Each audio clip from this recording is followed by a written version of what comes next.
giống như Chúa Giêsu, giống như là Chúa chúng ta.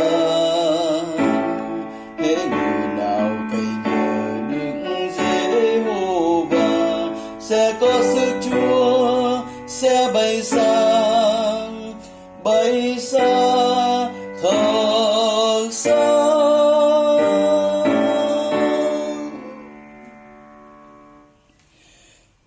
Người nào cậy nhờ Đức Giê-hô-va, người nào nương nhờ nơi Ngài sẽ bay cao, sẽ bay lên như là cánh chim ưng, cất cánh bay cao, sẽ đi muôn dặm đường mà chẳng mỏi mình, sẽ chạy trên đường dài nhưng không hề mong mỏi.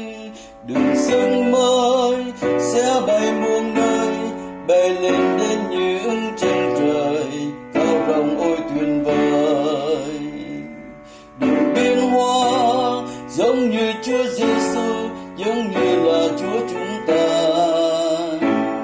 Hễ người nào cậy nhờ Đức Giê-hô-va sẽ có xưng Chúa, sẽ bay xa